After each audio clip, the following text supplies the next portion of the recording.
Good morning, students. We were doing the story, A Gorilla in the Guest Room. And yesterday we stopped on page 83.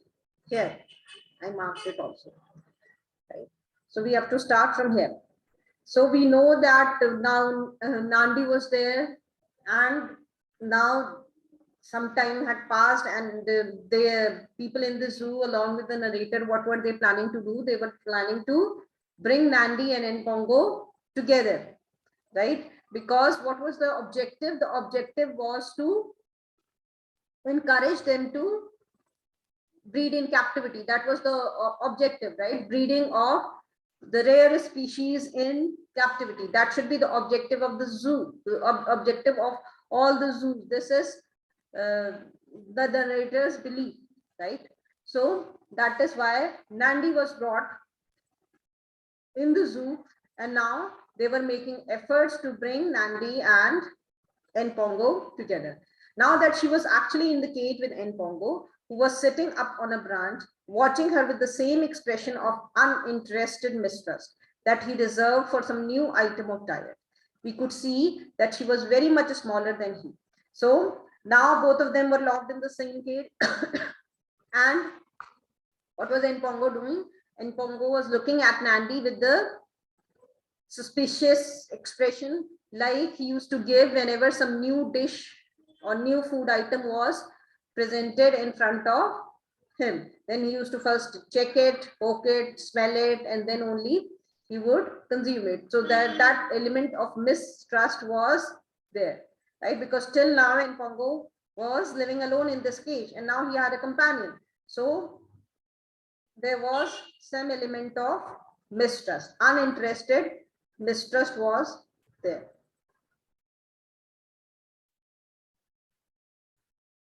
So very similar expression he had, similar to the expression which he used to give whenever some new food item was presented. And Nandi was much smaller in size and when compared to Npongo, only about half his size. They sat steadily contemplating each other for some minutes. And Nandi was also like not very comfortable with Npongo, right? Because this was the first time. Nandi, as it is, was a very suspicious kind of an animal. But we know the reason, right? Because of the treatment which was meted out to him in the past by humans. And so she had her own doubts. They sat steadily contemplating. Contemplating means thinking, right? Each other for some minutes. So they were like wondering and trying to study each other's behavior for some minutes, while we on the other side of the wire did hasty checks to make sure that all our buckets of water and so on were easily accessible. And the rest of the people in the zoo, what were they doing? They were ready with their buckets and all the precautionary measures in case they don't gel with each other. So then they start fighting. Then these two gorillas need to be separated, and so they were ready with the buckets of water and all the hasty check, right? Quick check was done that in case of an emergency, in case there is a fight between both these animals, then they can do something. And everything should be easily accessible, means within reach. Everything should be very handy. This was the critical moment. The two gorillas and ourselves were frozen into immobility, and their entire concentration, they were looking at the behavior, studying the behavior of these two animals very attentively. So they were almost frozen into immobility. To any spectator who did not know the circumstances, we would have appeared like one of the more bizarre of Madame Tussauds exhibits. We know that Madame Tussauds, there are wax statues. So there was no motion at all, right? Nobody was moving, and everyone was standing there like a statue. So to anyone who was not acquainted with all this, what was going on, right? Who was unaware of the situation, and if he takes a look at the entire thing, people in the zoo ready with their buckets of water and other items, and then inside the cage gorilla, that is, and both the gorillas, they are also sitting still, not no action at all. So we would have seemed to be very strange kind of statues at Madame Tussauds. Then Npongo stretched out, and then Npongo started doing something, stretched out a black hand with fingers like great sausages. Sausages, what are sausages? Sausages is a dish which is made of meat, so it has those long rolls kind of a thing, right? So it's a thick rolls. So her fingers like great sausages clasped the wire and rolled himself carefully to the ground. So then he held the wire with his hands, with his fingers, and then he rolled himself carefully to the ground. He came down. There he paused and examined a handful of sawdust, as though it were the first time he had ever come across such a commodity. So then he just started examining the sawdust which was there, took a handful of it and started examining, as if the expression on his face was as if he's seeing the sawdust for the first time. This was not the truth. The sawdust was there, has always been there. So, but still he was examining the sawdust as if he is seeing the sawdust for the first time in a casual, swaggering manner. Swaggering means with a lot of swag, means confident, in a very confident manner, walking in a very confident manner. He sauntered in a semicircle which took him close to Nandi. Sauntered means in a very in a very idle, casual manner. He just went confidently and made a semicircle which took him close to Nandi. He walked in a semicircle, and so now he was close to Nandi. He is up to some mischief, right? So he went close to Nandi, and then without looking at her, but with the utmost speed, he reached out a long, powerful arm, gripped a handful of her hair and pulled it. So then reached out his hand, powerful arm, took some amount of her hair and pulled it, and then hurried along the perimeter of the cage as though nothing has happened, and pulled the hair. Then quickly he ran along the perimeter of the cage, of the entire cage, as if nothing has happened, right? As if everything was fine, right? As if he didn't do anything. So in that manner, he just pulled the hair, pulled Nandi's hair, and then ran along the perimeter of the cage. Nandi by nature has always been, and I fear will always be, a little slow in the uptake. So a little slow in the uptake means making use of the opportunity, making use of something which is available. So like in this case, Nandi was slow in reacting, right? She didn't react quickly. And by the time she understood what had happened to her, Npongo was far away from her. So she has always been and will always be, maybe because of the treatment which was meted out to her when she was quite young. So she has always been in taking action and making use of something which is available, right? So she was slow in reacting. And so Npongo was some 6 feet away before she realized what had happened. And by the time she realized what had happened to her, Npongo was almost 6 feet away from her. By then, the baring of her teeth and her grunt of indignation were quite useless. And when she understood what had actually happened, she bared her teeth, she opened her mouth and showed her teeth and made a grunting sound of indignation. Indignation means anger, right? Anger when something, somebody does something wrong to you, right? So that kind of anger, when you feel that somebody has treated you in an unfair manner. So that kind of anger was useless, because by that time Npongo was far away from her. So she was late in reacting. So this was the first round of introduction. The first round therefore went to Npongo. And who was the winner of this first round? Obviously Npongo. But before he could get exalted views of male superiority, I felt that we should bring up our second line of defense. So exalted means very happy, and because he has established his male superiority, right? In this round, and Pongo was the winner and Nandi lost. And so before and Pongo could feel very happy of over his male superiority, I felt that we should bring up our second line of defense. So he felt the need to bring second line of defense, means they should be ready with some more defensive measures. We removed the buckets and nets and produced 2 large dishes full of succulent selection of foods. So now they felt that now they can, okay, they are not going to kill each other at least, right? They will not harm each other that much. So now these buckets of water and nets, all these things were removed. And what was the second line of defense? The second line of defense was that 2 large dishes full of succulent selection of fruits. So 2 large dishes of fruits were made available to Npongo and Nandi. One was presented to Npongo and one to Nandi. There was one slight moment of tension when Npongo, having examined his own plate, decided that possibly Nandi's contained additional delicacies which he lacked, and went off to investigate. So both the plates, they contained the same amount of fruits, right? And both the plates had the same fruits, but Npongo got slightly suspicious, and then he decided that maybe she must have got something more. So he decided to go and find out, go and examine Nandi's plate to find out that whether she has got the same thing or she has got something extra. Nandi, however, still smarting under the indignity of having had her hair pulled, greeted Npongo's investigation of her plate with such a display of belligerence that Npongo, being essentially a good-humored and cowardly creature, retreated to his own pile of food. So, but what happened?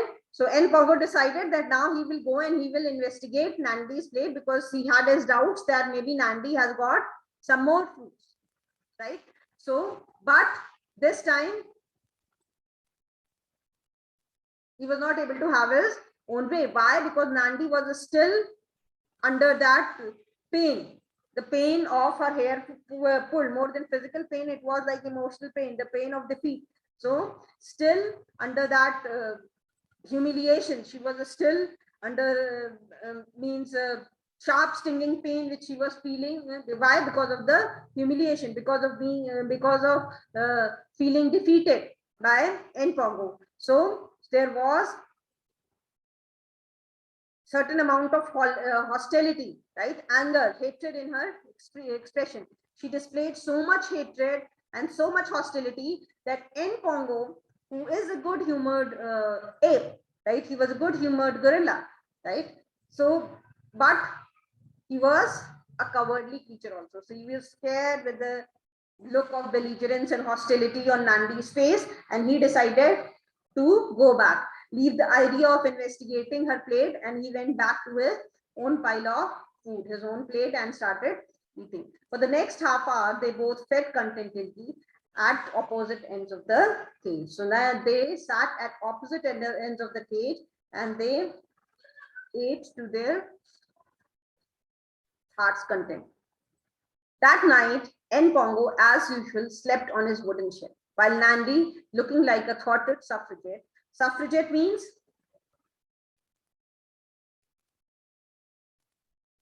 suffragette, women's right, right? So thwarted means defeated. So she felt like someone who was like representing the females, fighting for the female rights, and she has been defeated by a male, right? So she felt like that, and she slept curled up on the floor because Npongo was victorious. So Npongo slept on his wooden shelf, and as it was his cage. So Npongo slept on his wooden shelf, while Nandi, who felt like a thwarted, defeated female, she curled up on the floor. All through the following day, they had little jousts with each other to see who would occupy what position.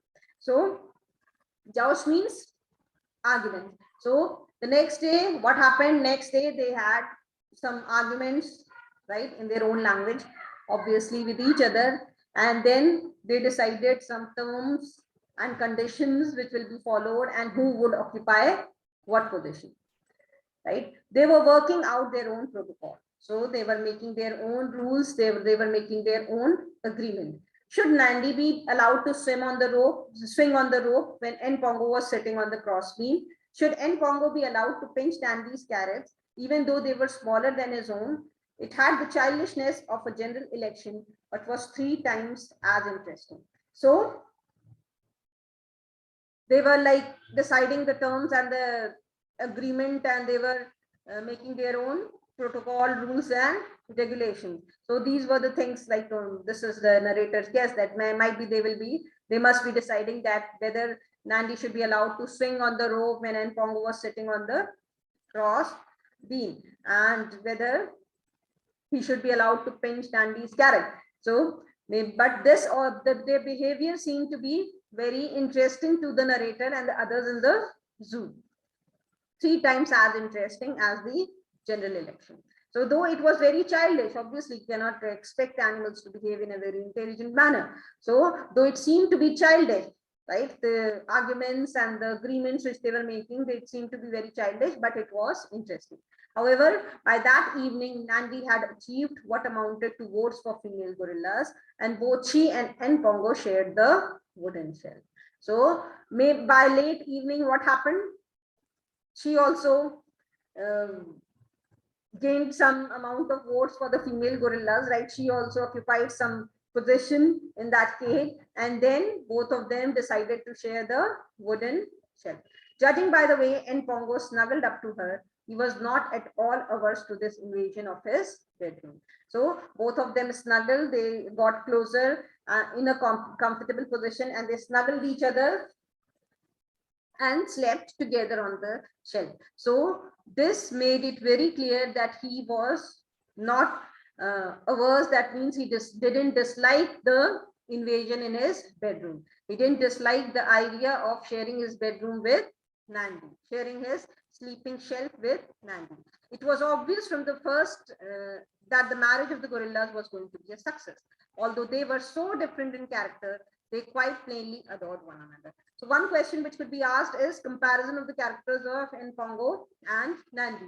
How were they both different from each other, right? So you should be able to know by this time the difference in their attitudes and their behavior. Though both these gorillas, they were very different as far as their nature and character was concerned.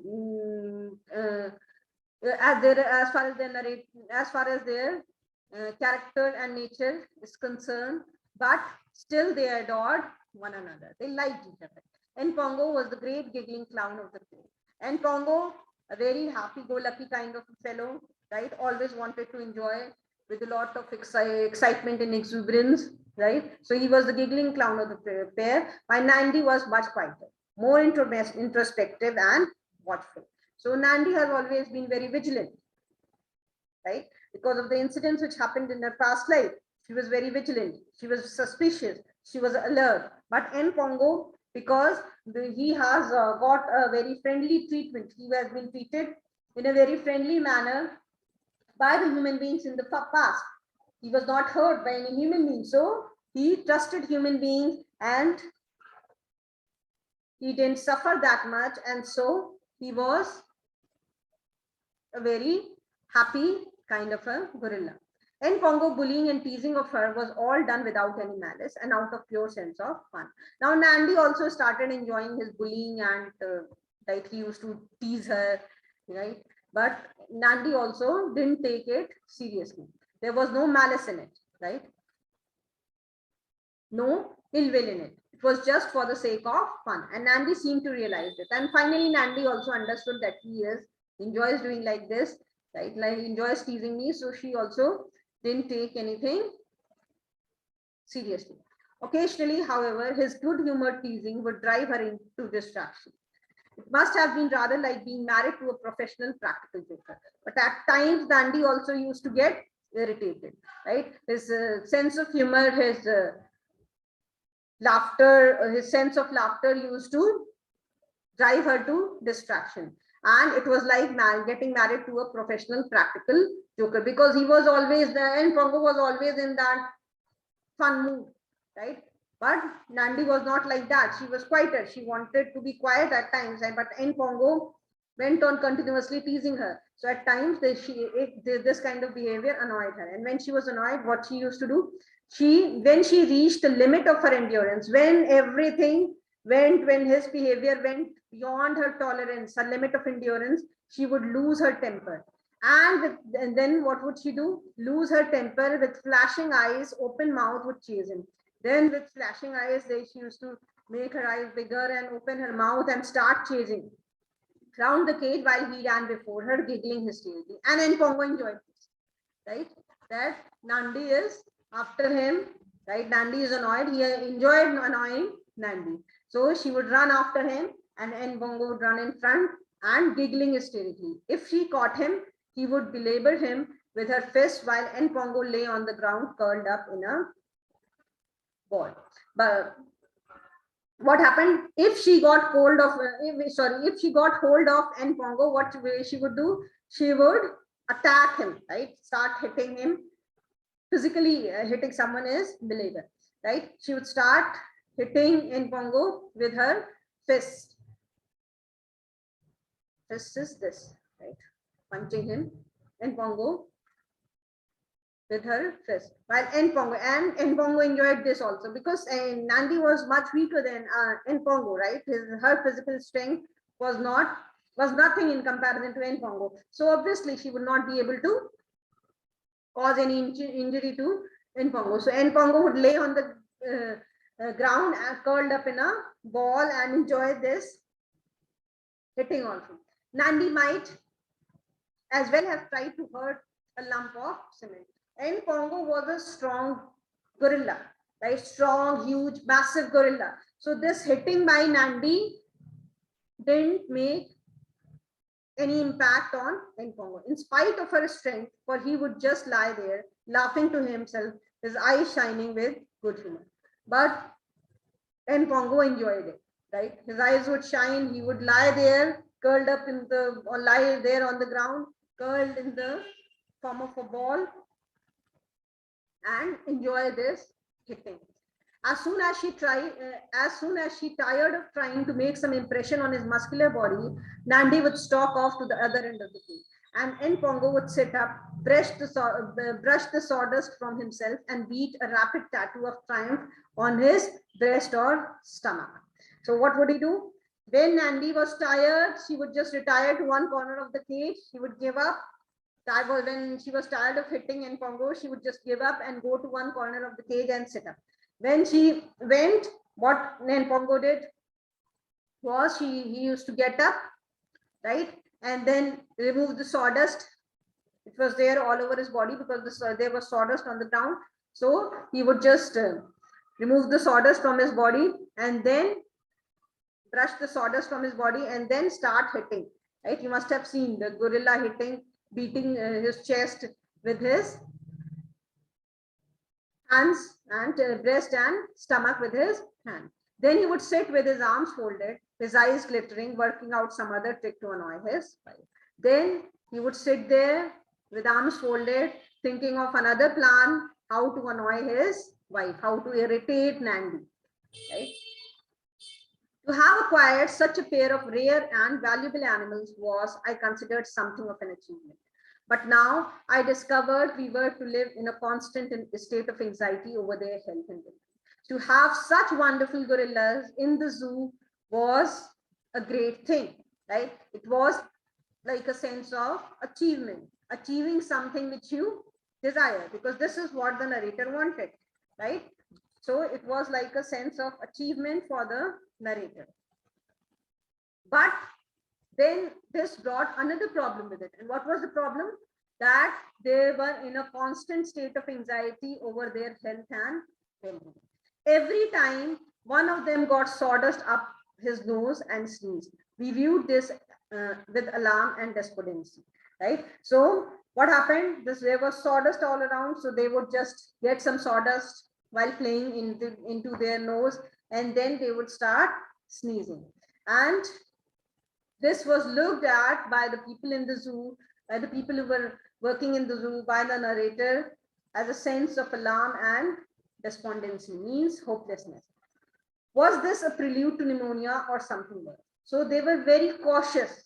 There was always constant anxiety related to the health and the well-being of these animals. Was this a prelude of pneumonia or something else? So even as something as small as getting sawdust into the nose and sneezing would create an alarm and hopelessness in the minds of the narrator and the other people in the zoo. They would be alarmed with something as little as getting sawdust and sneezing. The functioning of their bowels made a daily topic of conversation, right?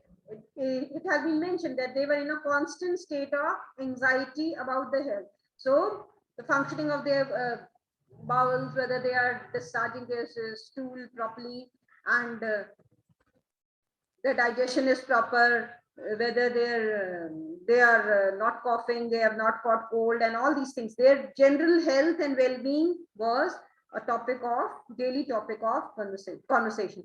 I had installed a magnificent communication apparatus in the zoo, and to be informed about the health and the well-being of these animals, what had the narrator done? He had installed a magnificent communication apparatus in the zoo, right? For small though it was, it could take a considerable length of time to locate the person required at the moment you wanted him. Why did he install the communication apparatus in the zoo? Because though the zoo was not very big, but at times what happens, the concerned person, suppose there is a need of a particular person at a particular place, but then you have to hunt for that person in the entire zoo. So it will lead to a wastage of time, right? When you actually don't have time, right? In a critical situation, when you don't have time, you need to act immediately. In such a situation, hunting for a particular person who is required at a particular place would lead to a lot of time wasted, and so that is why he installed that communication apparatus in the zoo. So at various salient points means important points throughout the ground, small black boxes. So what was that apparatus like? It was in the form of a small black box. So that black boxes were screwed to the walls through which the staff could speak with the main office and vice versa. So the staff members, in case of need, in case of emergency, they can speak through that black boxes, and those black boxes, there was one black box installed in the main office also, and all the other black boxes installed in different places in the zoo, they were connected to that box in the main office. One of these boxes was also installed in our flat.